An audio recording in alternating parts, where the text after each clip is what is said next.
cup of tea, full English, page 3. The cryptic, milkman, postman, the Queen's head, man's best friend, a walk in the park, the latest trend. That Sunday roast, visiting your nan, 2 up, 2 down, this is my land. Getting a cab or travelling on buses, trip to the barber, chicken tikka, lager, lager, lager, shouting old Danny boy. Down the market, fancy a brew, fruit and veg, 10 for a pound, just 'cause it's you. Freedom to express, acid house, punk rock, Banksy, the high street, a pneumatic drill and ripped up concrete. The Black Horse, game of darts, double top, just the job. Last orders, closing time, Donny Kebab, taxi. Old vinyls, Beatles, Stones, Oasis, X Factor final. Man's best friend, 10 to 1, come on! Butcher, baker, cheesemaker, bank holidays, bucket and spade, rain, rain, rain, cuppa, Facebook, satellite dish, fish and chips, village green and pleasant land. Britannia rules the waves with pride, spirit, passion. Cry God for the Queen, England and St. George. This is England, this is the FA Cup, this is part of what we are.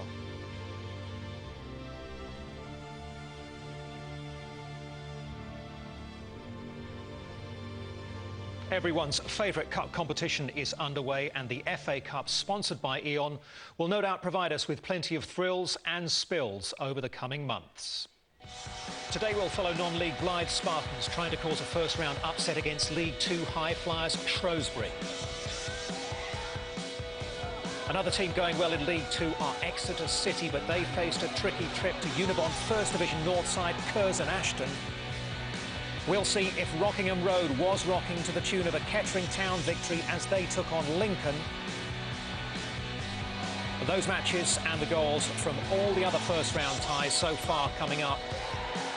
And, ouch, some of the more painful moments too. Lots to pack in, lots to talk about, which shouldn't prove too much of a problem for our guest today. Steve Claridge is much travelled in league and non-league football. Graham Wesley was involved yesterday as he took his Stevenage side to the Walkers Stadium, hoping for a bit of a giant killing against Leicester City.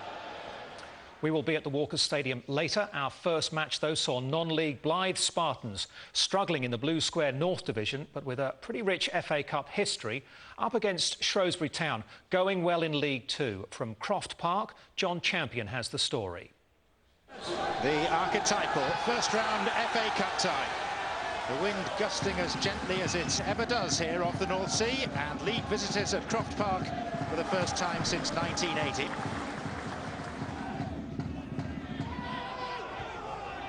Headed by Jackson. Here's Robbie Dale. And an early chance for Blythe, and a goal after 29 seconds. Just an amazing start for the Blue Square North team. Just the perfect finish as well. The layoff from Dale, and the cool first-time right-footed shot into the corner. Shrewsbury cut open.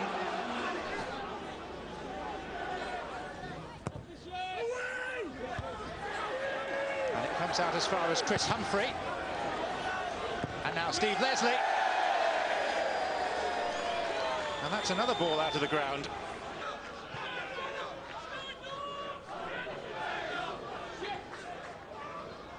Walker. Here's Holt with a chance for Shrewsbury, and it's a very good save by Bell. Well, Grant Holt cost a club record £170,000 from Nottingham Forest.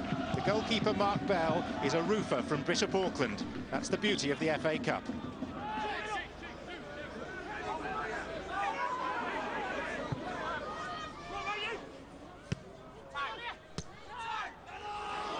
It's a stray pass. It's Sean Ray. It's 2! And Shrewsbury Town there, self-destructing. But just look at the joy around Croft Park. Invoking the spirit of the 70s again. Sean Ray and Blythe have their second goal. And the older members of the congregation here will be thinking back to the likes of Terry Johnson and Alan Shoulder. The new name on their lips, that of a 19-year-old accountancy student from Jarrow, Sean Ray. Now the assistant manager of 1978, Jackie Marks, watching on approvingly. He's a frequent visitor to Croft Park still.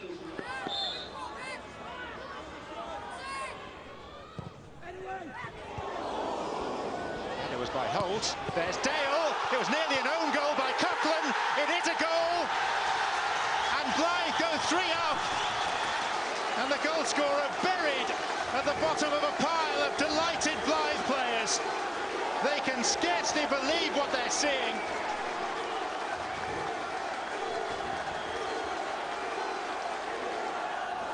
Robbie Dale kept it alive. Graham Coughlin nearly conceded an own goal. And then Leeson, the central defender, with more than 250 games for the club behind him, pounced for his own personal moment of glory. Well, what a cheapskate. On Blythe's biggest day in years, he can't even pay for a ticket. 3 goals in 23 minutes. That's the requirement for Shrewsbury to save themselves.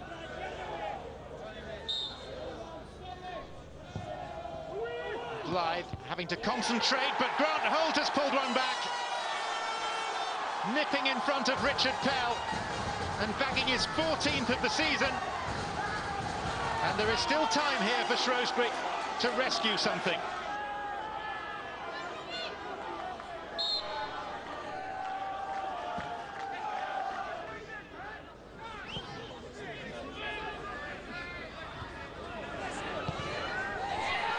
It's a good save. Bell had to go quite a long way to his right to keep up the effort from McIntyre.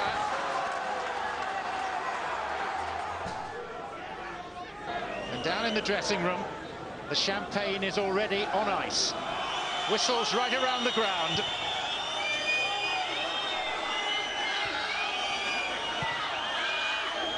That's the whistle that matters. Harry Dunn claims his first league victim as a manager after so many years of trying, and the spirit of those 70 Spartans lives on. Well, Harry, many congratulations. How proud are you of the players this evening? Extremely proud. Fantastic performance, absolutely magnificent. We haven't had the best of seasons so far, but I thought each and every player today was absolutely wonderful. Probably the worst feeling and the lowest point I've had in the whole of my 26-year footballing career. I'm not happy with the performance, not happy with the result, and that's from a group of people who I trust and who I believe are better than the performance we've shown today.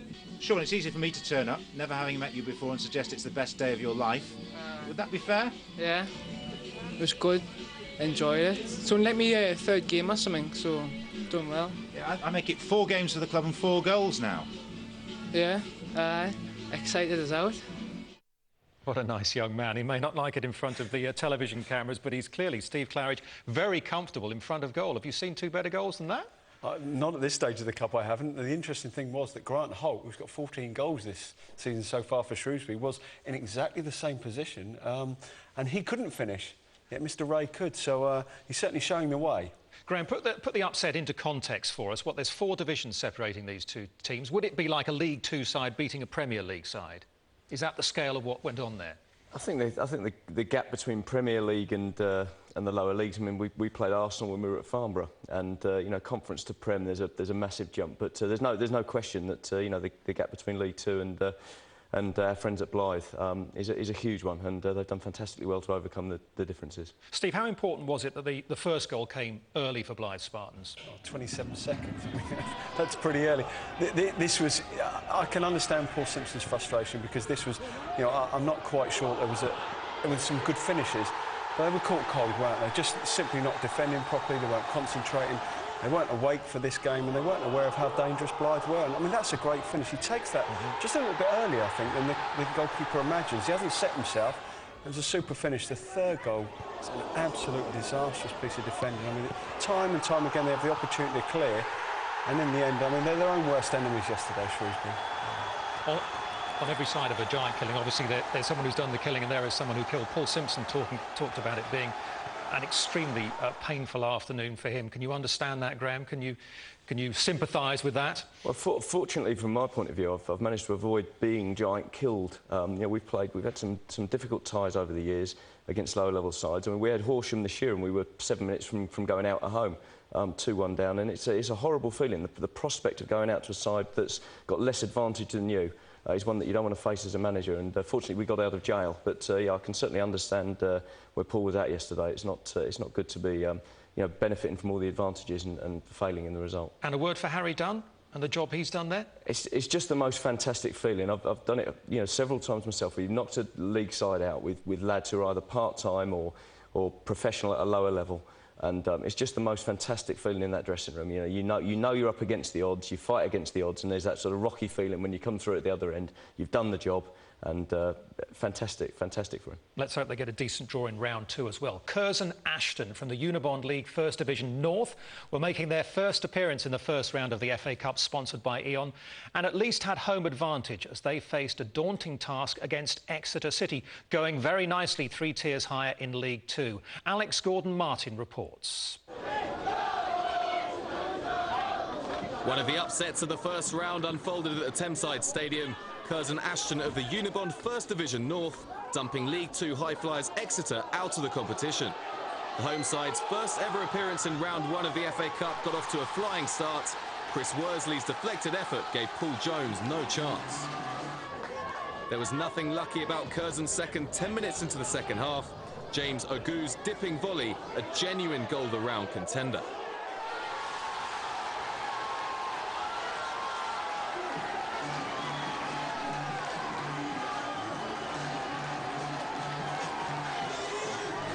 Only Crewe Alexandra have been beaten more times by non-league sides in the history of the competition, and Curzon looks certain to add to this miserable record. The non-existent Exeter defence allowed Michael Norton to race clear. Curzon's goal machine scored 51 goals 2 seasons ago. This was his 14th in all competitions this season and 4th of the FA Cup.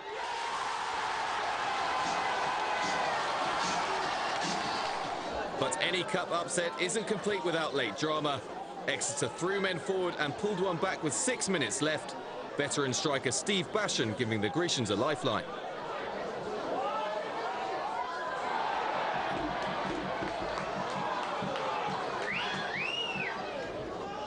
But Exeter didn't help themselves when they lost a man moments later. Matt Gill foolishly raised his hands and received his marching orders.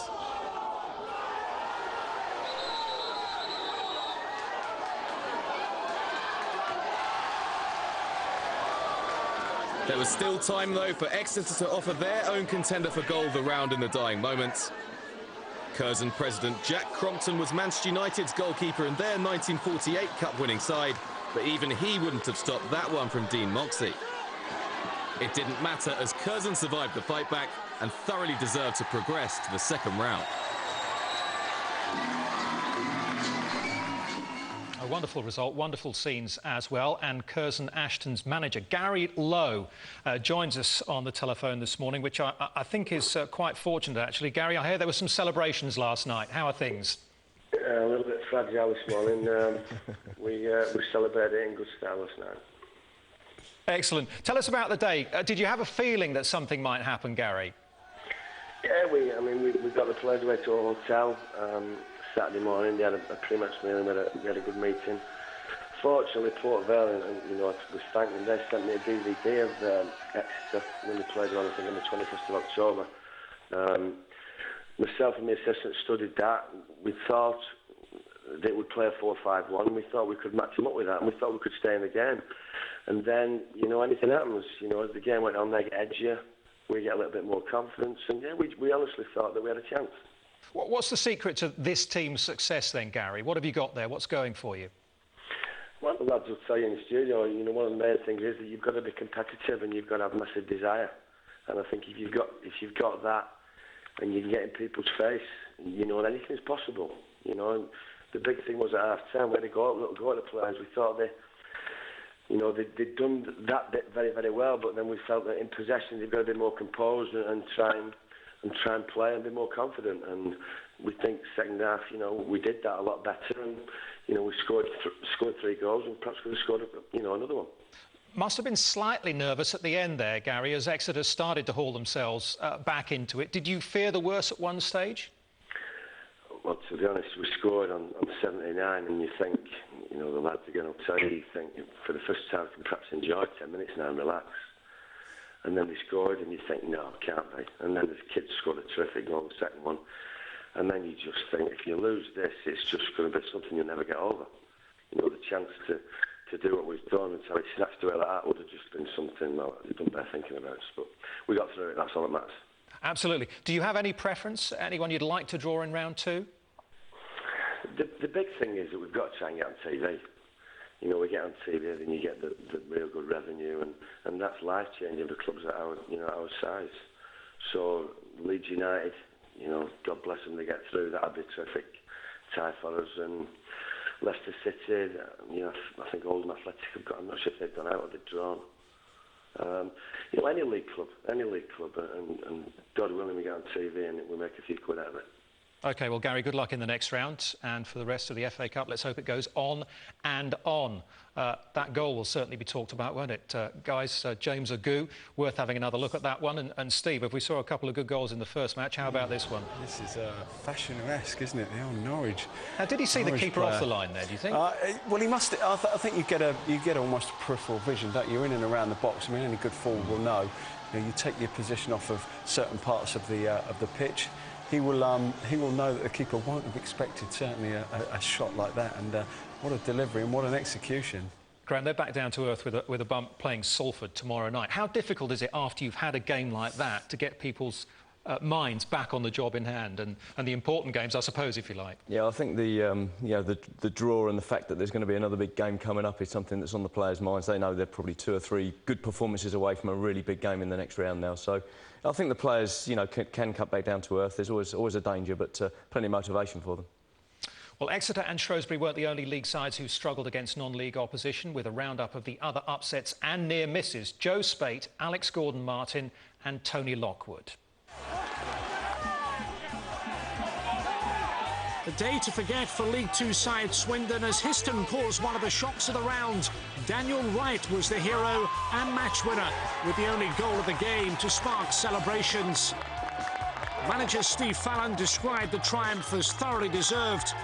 Next weekend's opponents, Kettering, will provide them with a reality check. But for the moment, they can enjoy something special in the club's history.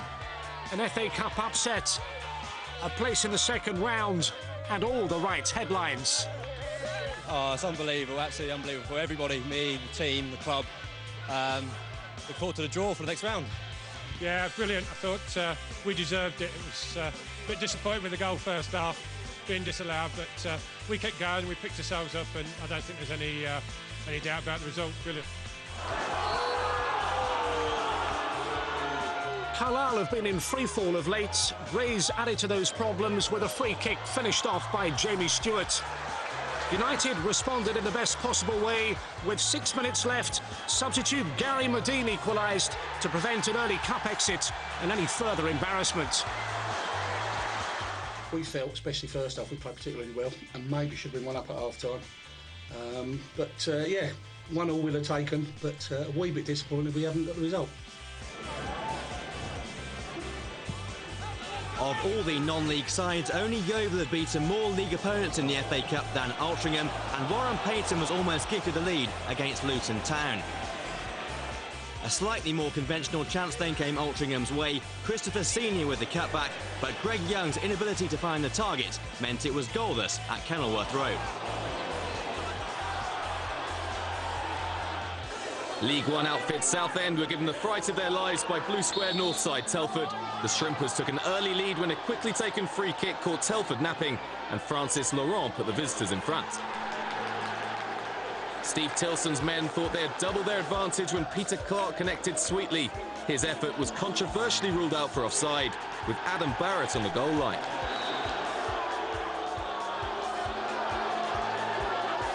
Southend had another chance to extend their lead when they were awarded a penalty moments later. partially given against the goalkeeper. Peter Clark suffered further frustration, however, as he watched his spot kick cannon off the post. Southend were made to rue their missed chances when Telford drew level. John Adams finding a way through a sea of bodies.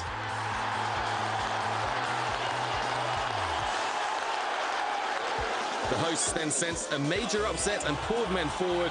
Adams popped up with his second, and the Bucks could dream. They were seconds away from a first ever appearance in the second round when Jean-Francois Christophe found space to shoot. A last gasp equaliser to save Southend's blushes.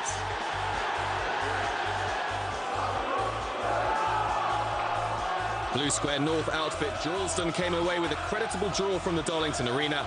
The home side dominated large parts of the match but were thwarted by two goalkeepers. Craig Mawson was in fine form before coming off injured. His replacement Kyle Clancy fared just as well. Droylsden had a glorious chance of their own, but Colin Cryan could only blast over. Darlington now face a potentially daunting trip to the Butcher's Arms. Golden memories of '98 to emulate, and if the current Borough side needed further inspiration, it surely came with Stevenage-born Lewis Hamilton's glorious triumph. Driving Leicester forward is hotshot Matty Fryatt, 13 goals so far.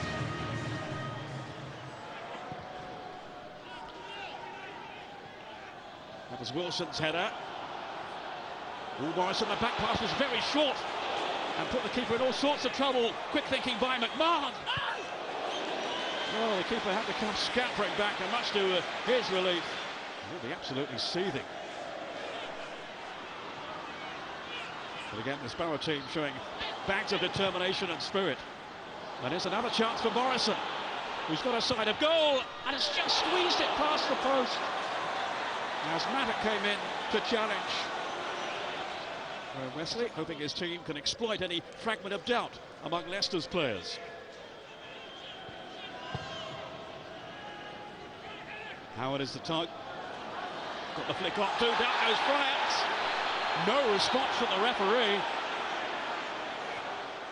Surely Henry did take him out. Did really well to keep that alive then. Here's Fryatt. Too quick for Albrighton. Howard's in the centre, so is Dyer. And King at the far post. This is Dyer!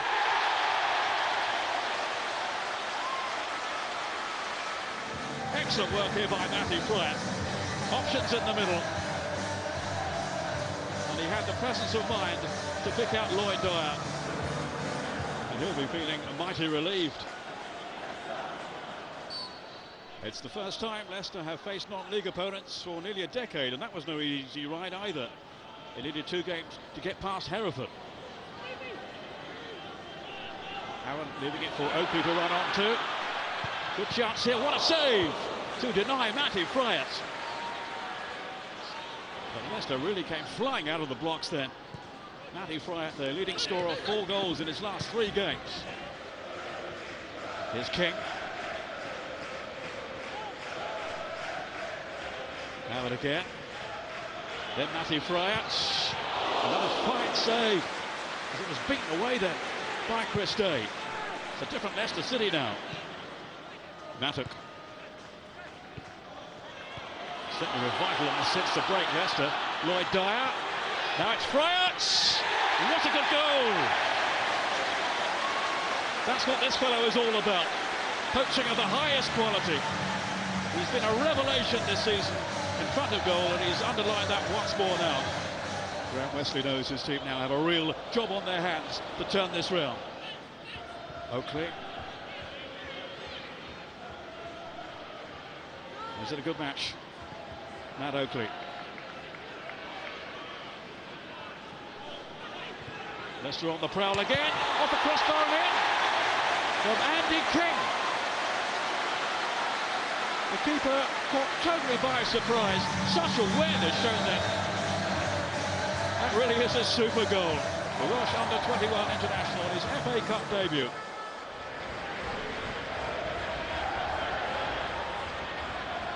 Whoops. Nervous defending. And then Matty Fryatt with an open goal. Goodness me. I can't believe what I'm seeing. He has stroked it wide of a completely open net. Another goal for you, but what about the miss, the one that got away? Yeah, I think it was one of them easy ones I can laugh at, being 3-0 up and whatnot. I just caught it wrong and I thought, it's going wide this, and it seemed to drift even further, and I thought, oh, it's a bad miss this one, but fortunately we're 3-0 up, so I can laugh at it. I suppose games like that for us are a no-win situation in as much as we're expected to win. And if you don't win the game, then you win it. Everybody says we should win it. If you don't win it, then people are always looking for upsets at this stage of the competition. So we, as a club, have not been in this first round for a long time, and it was important for us just to win the tie. Simple as that. So Leicester avoid the banana skin of Graham's side. But Graham, was the scoreline an accurate reflection of the way the game was played out? I think it was over the 90 minutes. We started very well, passed the ball well for the first half an hour. I kept a lot of good possession. And the Morrison chance that we saw at the beginning there was probably our moment. If we were going to get anything out of the game, we needed to take that chance and convert the good early possession that we'd had into an advantage that we then could hang on to. And once they went one up, we put the extra man forward, opened the game up, and they took advantage of it in the second half. There was a couple of chances, actually, early doors, weren't there, for...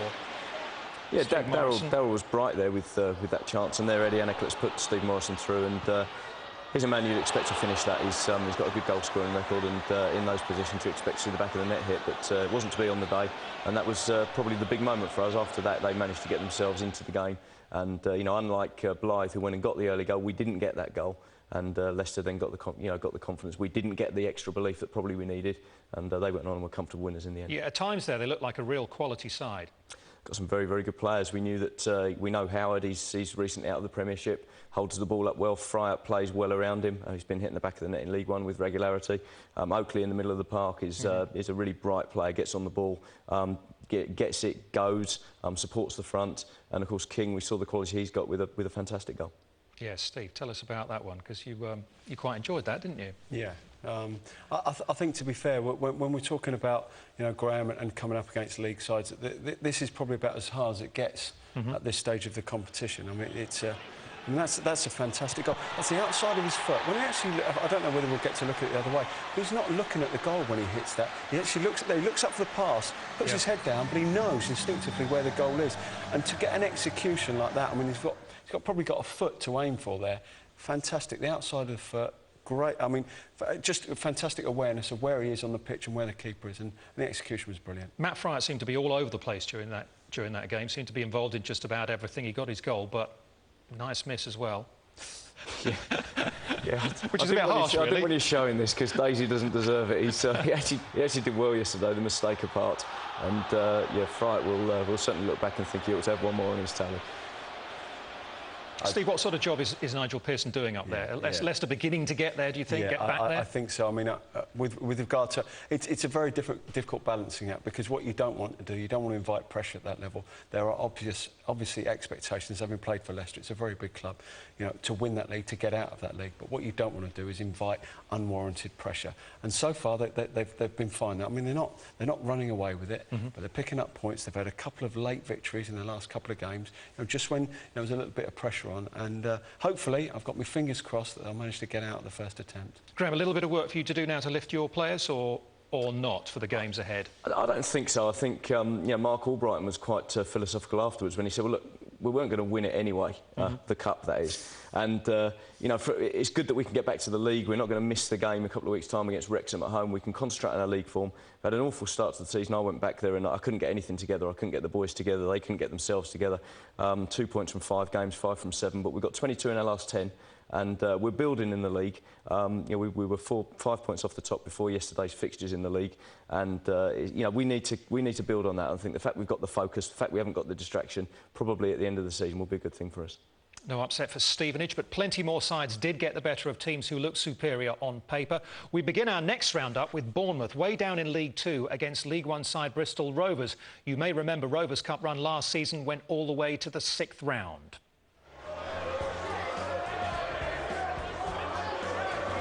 A bad-tempered affair which saw 2 red cards. Byron Anthony first to go for that lunge on Sammy Igoe. The Bristol Rovers player had just been booked. His departure was inevitable. For Bournemouth, struggling at the wrong end of League Two, this FA Cup contest was a welcome distraction as Jason Pearce proved to be the man of the moment. It was the only goal of the game. Lee Bradbury was also sent off for that challenge 12 minutes from the end, but Bournemouth had done enough by then. Rovers players threatening to take the law into their own hands. 2 yellows, and Bradbury saw red. It was an unfortunate end. The player had to be helped off by his own teammates to prevent this situation spiralling out of control.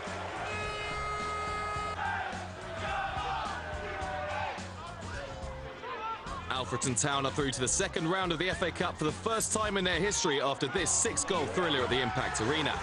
Martin McIntosh gave the hosts the lead after just 4 minutes, but Bury Town soon levelled proceedings. Gavin Johnson with the finish after good work on the right flank.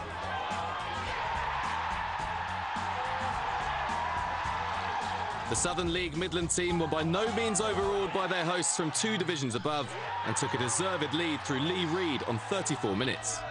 Alfreton came out for the second half a different side though, and just past the hour mark they were level.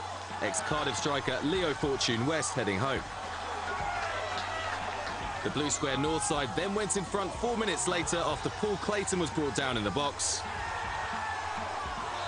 Josh Law scored emphatically from 12 yards.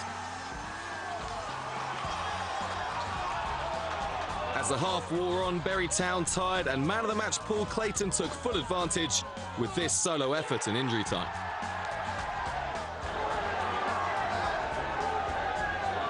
Hereford and Dagenham will have to fight it out once more for a place in the second round after this stalemate at Edgar Street. Hereford had the best of the first half, but Tony Roberts held firm to block Richard Rose's rasping effort. The Daggers came into the game after the break and came close to a winner through substitute John Nurse. Craig Sampson at full stretch to force the replay. Managerless Huddersfield Town, who won the FA Cup back in 1922, made a dreadful start this time around. Lewis Dodds capitalising on some comical defending to put the underdogs Port Vale in front. But the Terriers hit back on the stroke of half-time, Michael Collins sweeping the ball home. And the League One side started to show their superiority when Ian Craney drilled them 2-1 in front 5 minutes after the break.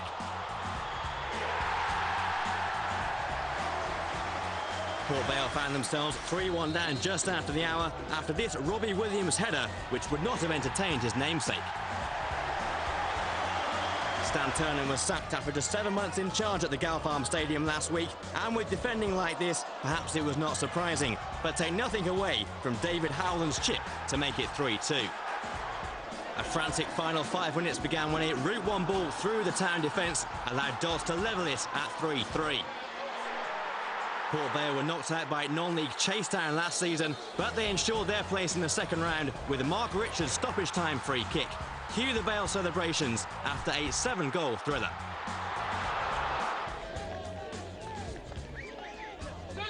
Leiston and Fleetwood, two sides not renowned for their footballing prowess, and in the case of Fleetwood, tackling is not a strong point either. Nathan Pond's shocking challenge on Judd Chainery brought the most deserved red card of the round so far. A 0-0 stalemate, the two sides will meet again at Fleetwood in 10 days' time.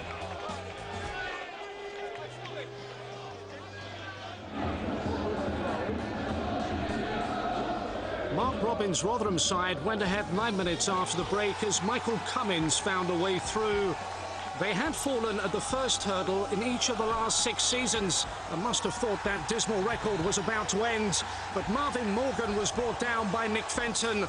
John Grout's penalty kick made it 1-1, and Aldershot's year-long unbeaten home record was still intact.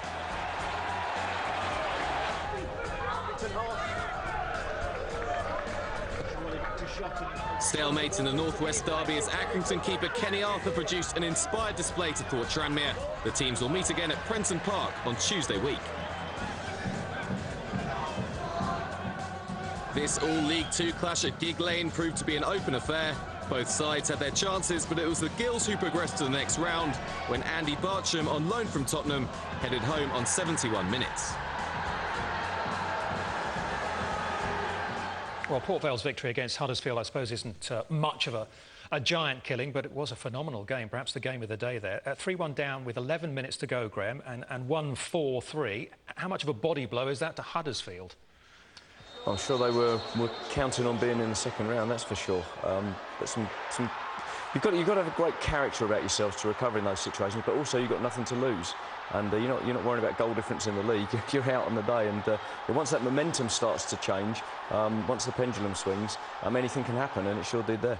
Steve, is this the sort of thing that's much more likely to happen in a cup match because you know the consequences of not getting through, of not getting something out of the game? I don't know. I mean, you look at it, and Huddersfield haven't had a great start to the season. You don't get rid of your manager if you're flying, and obviously confidence is a little bit low. It's a little bit fragile, and as soon as that second goal went in, you could see all of a sudden it was panic stations. And I think a little bit like the Arsenal situation at Tottenham, that's when you need your more experienced players, your leaders, shall we say, in the team, to organise people, get people around them, make sure that you don't give anything cheap and easy goals away. And unfortunately for Huddersfield, that's exactly what they did. Well, the FA Cup is, of course, about dreams and fairy tales, but we also saw a nightmare out there, didn't we? Fleetwood's at Nathan Pond. Have another look at this one. Any doubt about this? It's not so much, he doesn't really go over the top of the ball. I mean, he comes in from the side, and it's just a really ill-timed late challenge, and he goes in with a fair amount of force as well. So I wouldn't want him to be on the end of that one, I've got to say. Graham, how did you see that? I think we can certainly call it dangerous, can't we? I tell you what, the funny thing for me was that Fleetwood's players surrounded the referee after that in indignation. It was almost, how can you possibly send him off? I think there's times though where you've got a player who is an honest boy, who's a willing competitor, and you see him go in for a challenge. He's mistimed it. His intention was good, even if it was dangerous, and it's probably his intention that you're protesting rather than the incident. I think he can't have any complaints over. A lot of talk about the refereeing, at the top end of the game. What about down at this level? Is it changing the game in any way?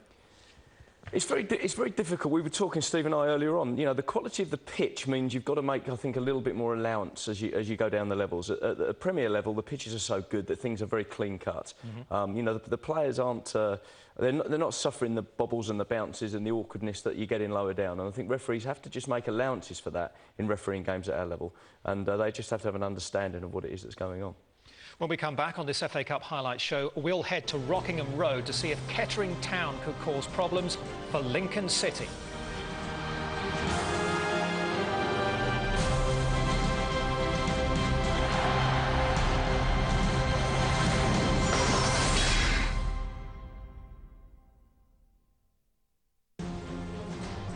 Now, Harlow Town from the Isthmian League were hoping to get their name in the draw and claim the scalp of League Two side Macclesfield Town yesterday. It was a family affair at Harlow's Barrows Farm, as Adam Dark reports. We're talking thousands, not hundreds at the game.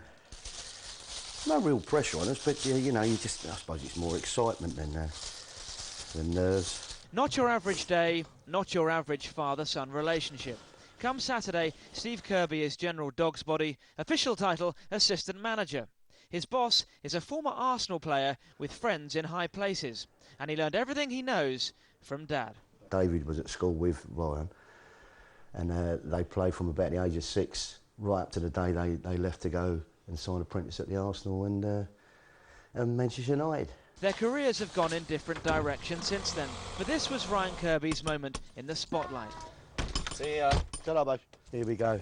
A young player-manager learning his trade with a bit of help from the old man. A young team with a big chance. You should see a lot of big smiles on their faces they're setting out today. Yeah, they're really looking forward to it. That's all that everyone's been talking about now, ever since I think we beat St Albans. On such occasions, experience is invaluable. A man who understands his role. I'm better at picking up cones than he is. Yeah. And that's my role. I'm too busy running around during the session, so I can't get them done. I've got to come in and play and get changed. So Dad's good at tidying up afterwards. Yeah. Father, son, players and supporters rather spoilt by the facilities. New ground, a tight, organised team whose success on the pitch is no fluke. A family club in every respect. Does he boss you about? Oh yeah. I know my place. Sorry. No, I have to tell him to calm down. Yeah, I get excited. He's always been more controlled than I have. I've just got a bang come through. I've got a bit excited and got sent to the stand. And normally it's not a problem because I'm on the pitch, so I don't hear his ranting so much. But in that game against Boreham Wood, I was actually sub and didn't bring myself on.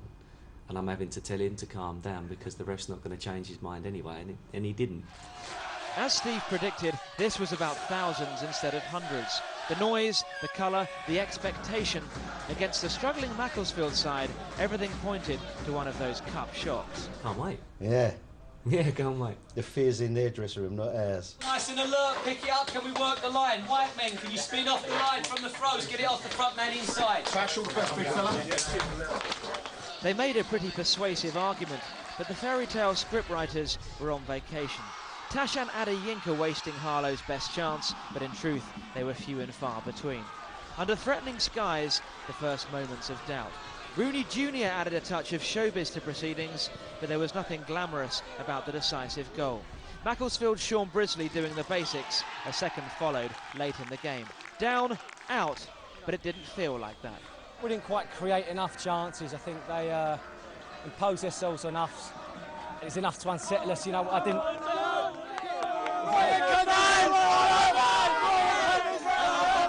If the fans are that happy when they lose, father and son must be doing something right. Strong FA Cup pedigree on the Lincoln City bench. Frank Sinclair was part of the Chelsea side, which lifted the cup at Wembley back in 1997. And there's no doubting this man's name in FA Cup folklore. Alfie Potter was the player of the fourth round in last year's competition. He scored for the minnows of Haventon Waterlooville against mighty Liverpool at Anfield. Now here's Isden Christie. What can Kettering make of this opportunity? Good ball for Chris Arthurs. Taking on Green. It's Chris Arthurs for Kettering. Just saved by the goalkeeper. Birch let the ball squirm beneath him at the second attempt. He keeps the score locked at 0-0. Alfie Potter. And still. And a good turn by Christie. On again for Potter. And only the side netting. But Alfie Potter has really come into this game in the second half. The first Everton goal he's had. And it came off a neat build-up play between himself and Isden Christie, who out-muscled Danny Hone.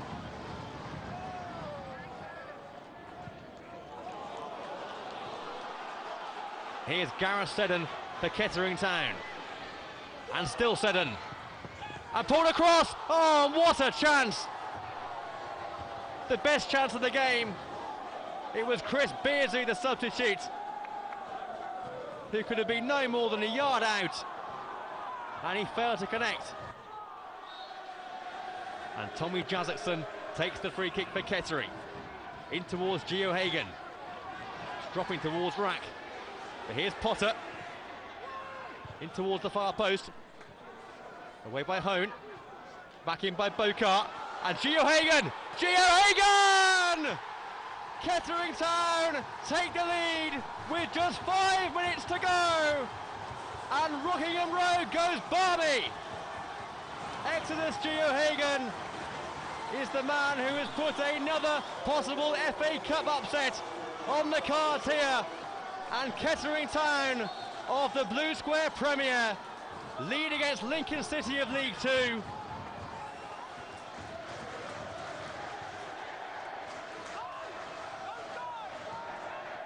And Lincoln about to make a substitution as they start to chase the game now.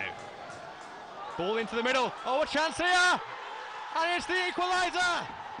Immediately from Danny Nguessan. 2 goals in just over a minute. And this FA Cup tie has sprung into life. And it's the Lincoln City fans who are cheering now. Kettering lost their composure having gone in front. Paul Green with the ball forward. Gio Hagan, the man who let the ball bounce inside the penalty area. Eden let his man go. And Danny Nguessan makes it 1-1.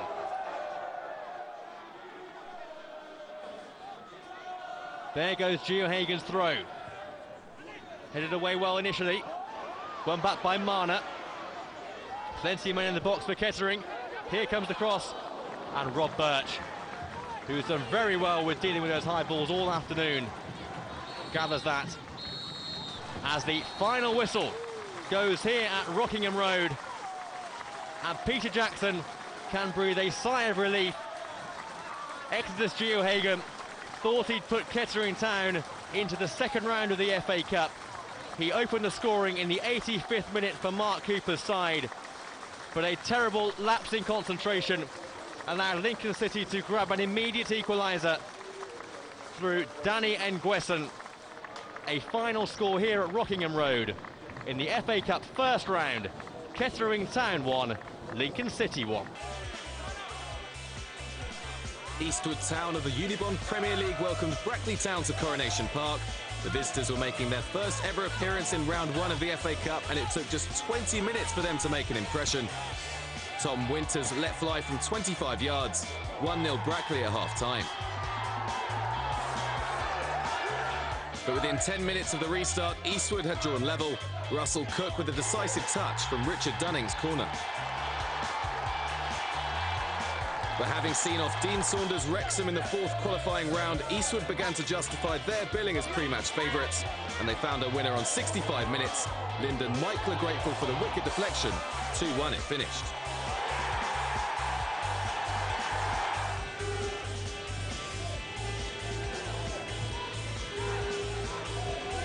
Neil for Hanshaw.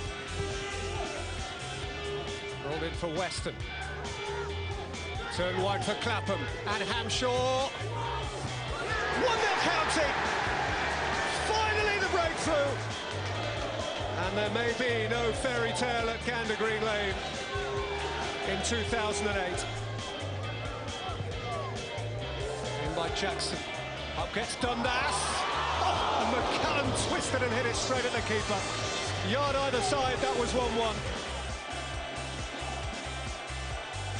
Two-time FA Cup winner Roberto Di Matteo saw his MK Don side fall behind to League Two Bradford inside just 90 seconds.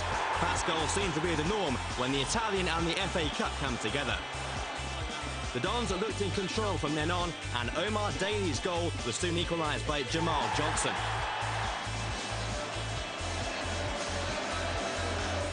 But the side 4th in League One were fortunate to keep 10 men on the pitch. Substitute Miguel Angel Lera escaping with just a yellow card from referee Mike Russell after this seemingly professional foul. Justice was done though from the resulting free kick as Graham Lee sent the 1911 winners into the second round.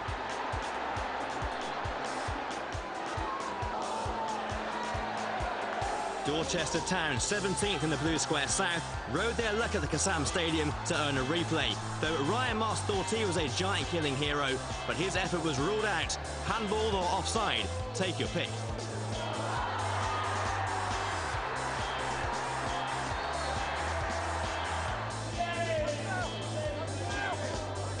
Rochdale have been flying high in League Two this season, and they took the lead against Barnet just after half-time. Chris Dagnall converting Gary Jones's cross. Keith Hillside were on course to qualify for the second round for the first time in 4 years. But Barnet found an equaliser to ensure a replay at Scotland. Ishmael Yakubu with the close-range finish.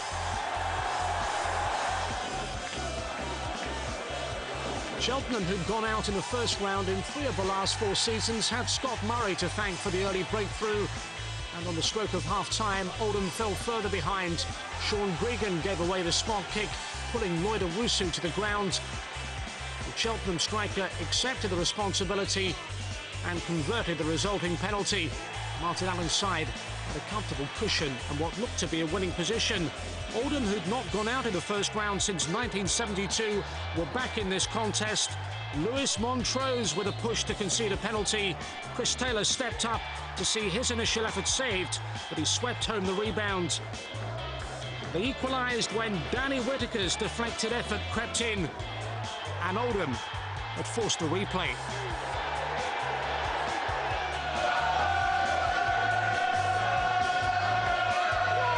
Flying high in League One, Millwall's good form continued as they came through a potentially difficult tie away at Chester. They did have to wait until the 75th minute for the breakthrough though. Top scorer Lewis Grabin poking home from close range. Spurred by the goal, Millwall pushed hard for the second and it came 3 minutes later. Substitute Chris Hackett found Neil Harris unmarked in the box. The striker made no mistake. The 2004 runners-up capped a glorious 15-minute spell with a third in injury time. Ashley Grimes rounding off proceedings with a fine 20-yard strike.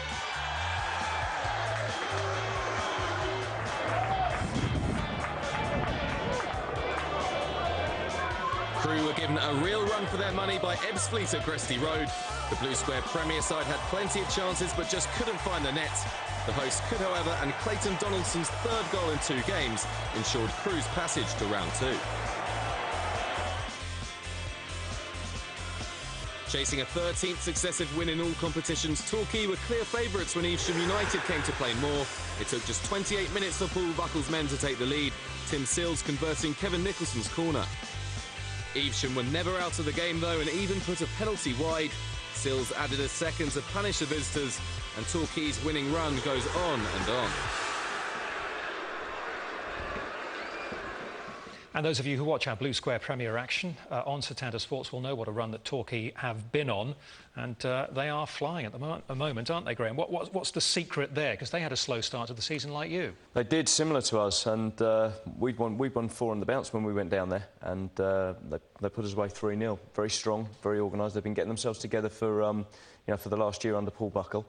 He's got a good blend of experience and youth.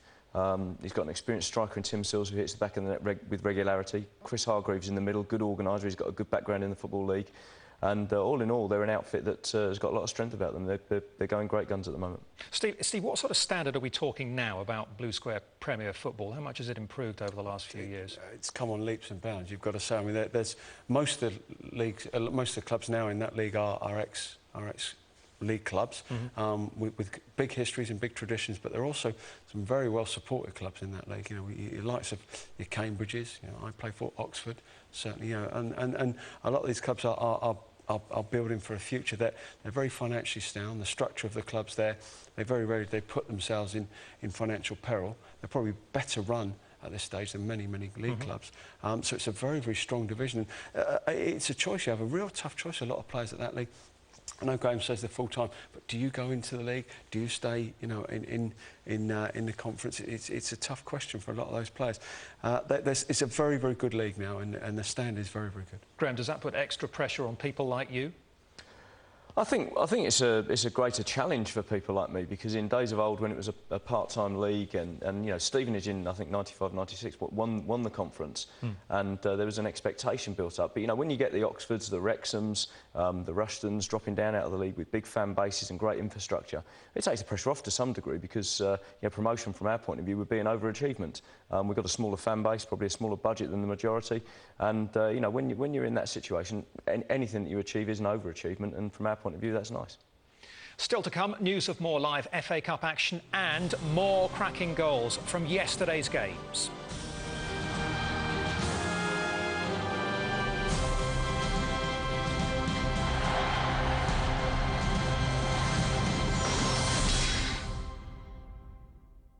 Now, it wasn't so long ago that Leeds United were flying high in the Premier League and joining the FA Cup at the 3rd round stage. Nowadays, of course, they're down a couple of flights and starting their cup campaign in round 1. They took on fellow League One side Northampton Town on Friday night at Ellen Road.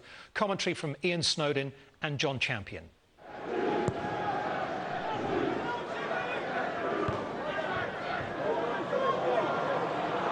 here's Ryan Gilligan for Northampton. And McLeish wants it. It was behind him. It's in. McLeish wheels away in celebration. And a somersault to boot, because it's not often that Northampton Town score at Ellen Road. Now that's the first time that Northampton have actually got in the leads off, really. The score picked up by Delph, who already is a true crowd favourite here, brought down by Coke, who's already carrying a yellow card. Oh, and the referee's going to his pocket again. It's a second yellow. Northampton maybe 1 goal up, but they're now 1 man down.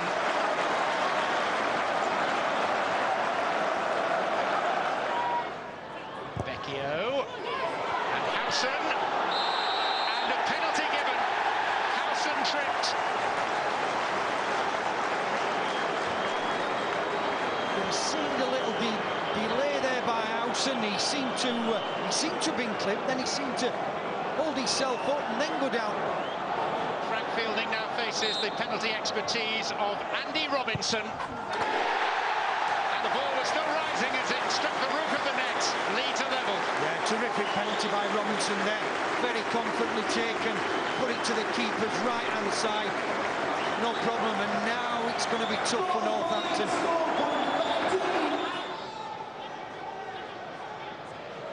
Andy Robinson off the upright. Maybe that the goalkeeper just got a fingertip to it. Certainly was diving desperately to his right. The cop are chanting Becchio's name. It's a good effort! Inside of the post and out again. Snodgrass really unfortunate. He struck it beautifully.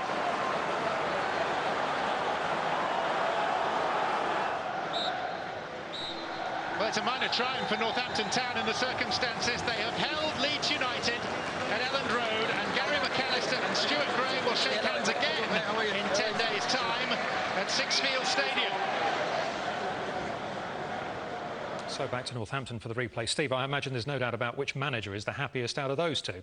Oh, undoubtedly Stuart Gray. It was a funny game actually, because you expected Leeds to really take control of that after that. It got sent off, but they didn't. They huffed and they puffed. Yes, they came reasonably close with two efforts that hit the woodwork, but by and large, I mean, they were kept very much at arm's length, and it was a thoroughly professional performance by Northampton. What did you make of the penalty?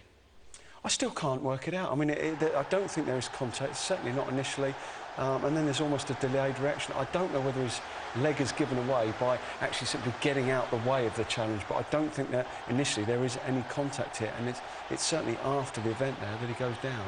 Graham?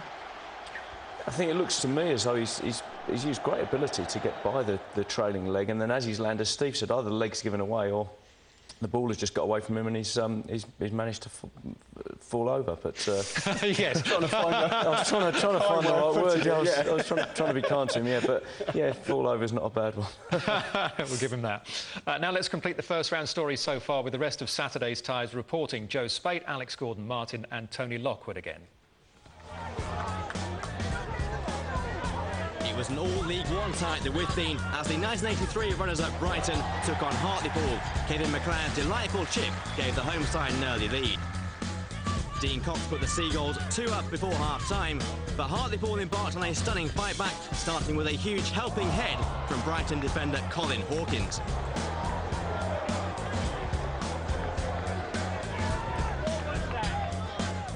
2 minutes later, James Brand brought Danny Wilson's side level at 2-2, and the comeback was complete with 20 minutes to go. Andy Muncat putting the pool 3-2 up. Brighton only lost once in the first round in the last 9 seasons, and they had themselves a replay at Victoria Park when, after some kamikaze Hartlepool defending, Tommy Fraser bundled the ball home with just 12 minutes to go.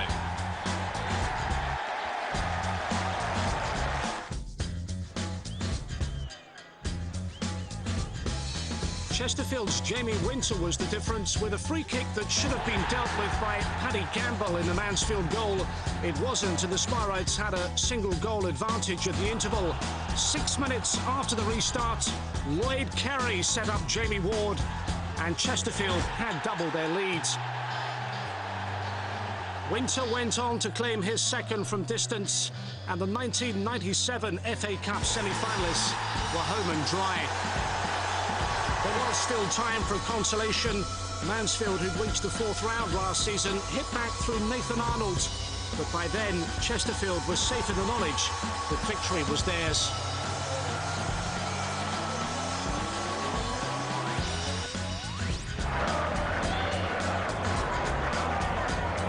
It's back-to-back victories for Leyton Orient manager Martin Ling, and light at the end of the tunnel in what's been a difficult season. Jason Demetrio's contribution 10 minutes from time ensured their passage through to round 2.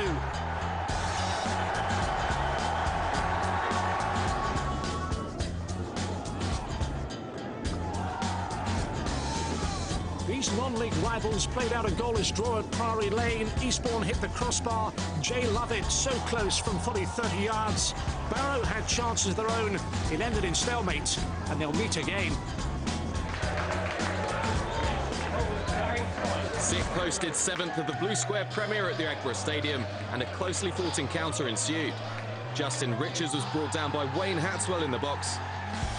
Richards made no mistake, and Kidderminster had the lead, their first half pressure deserved. Gary Brabin's Cambridge were much improved after the break and perhaps deserved to draw level. The introduction of Bellino Jardine posed Kidderminster all sorts of problems. The Portuguese winger inches away from earning his side a replay.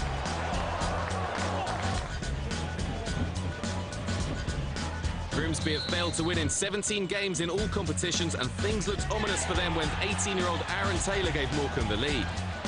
The Mariners would be bottom of the entire Football League were it not for Bournemouth and Luton's points deductions. You could see why when Morecambe doubled their lead, Taylor with his second. But Morecambe manager and 1977 Cup winner Sammy McElroy was made to sweat when Robbie Stockdale pulled one back. Morecambe held on, 2-1 it finished.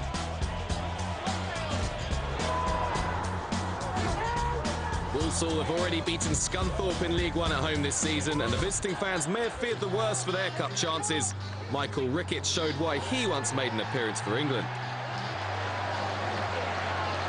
But Scunthorpe, sitting pretty at the top of League One, quickly took control of the game. The equaliser came just before the break, Gary Hooper complimenting Paul Hayes' fine pass with a neat turn and finish.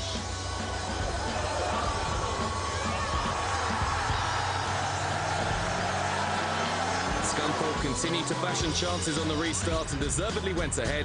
Martin Wolford found the space to release Hooper, who doubled his tally with a minimum of fuss.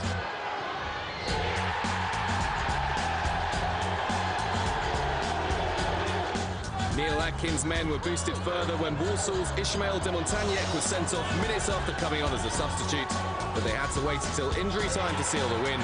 Kevin Hurst capping a fine display by the Iron.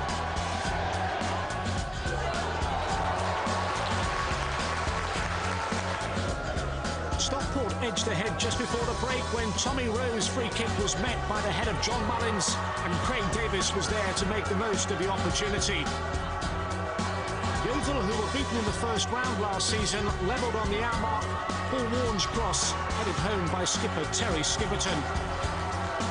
County were then reduced to 10 men when Steve Gleeson was sent off for an alleged elbowing offence off the ball. But they held on to secure a replay. They finished 1-1.